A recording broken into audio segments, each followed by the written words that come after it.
जो लोग इतिहास से सीखते हैं वो आगे गलतियां नहीं करते। भारत ने भी चीन के मामले में यही सीखा है।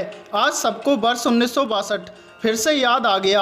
1962 में भी इसी तरह से चीन गलवान घाटी से हटा था, लेकिन इसके 100 दिन के अंदर ही चीन ने भारत पर हमला कर दिया था। सोचिए, वो भी जुलाई का ही महीना था और अब भी जुलाई है। जुलाई में पीछे हटने के बाद 20 अक्टूबर 1962 को चीन ने भारत पर पूरी ताकत से हमला कर दिया था।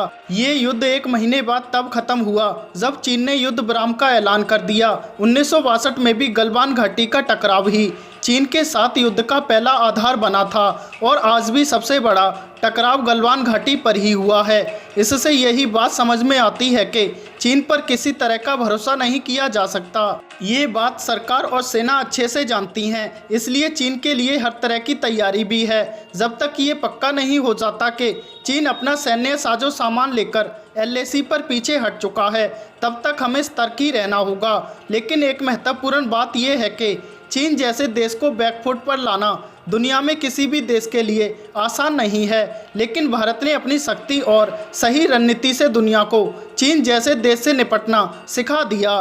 चीन इस भ्रम में था कि उसकी घुसपैठ पर भारत कुछ नहीं कर पाएगा और हमेशा की तरह भारत नरम ही रहेगा। लेकिन कुछ ही हफ्तों में चीन को ये एहसास हो गया कि ये पुराना भारत नहीं बल्कि प्रधानमंत्री मोदी का न्यू इंडिया है। प्रधानमंत्री मोदी ने ये स्पष्ट तौर पर कह दिया था कि भारत मित्रता निभाना जानता है तो आंखों में आंखें डालकर भी बात करना जानता है।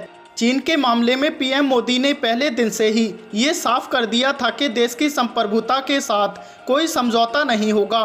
2 महीने के टकराव में जब चीन बातों से नहीं माना तो फिर चीन के खिलाफ हर तरह के विकल्प अपनाए गए। ऐप्स से लेकर मैप्स तक भारत ने हर जगह पर चीन को सीधा संदेश दिया कि भारत इस मामले में बहुत ज़्यादा गंभीर है।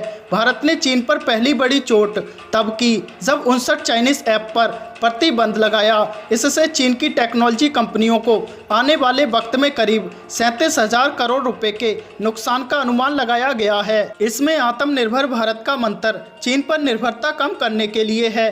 टेलीकॉम और रेलवे के क्षेत्र में चीन की कंपनियों से कॉन्ट्रैक्ट छीने गए।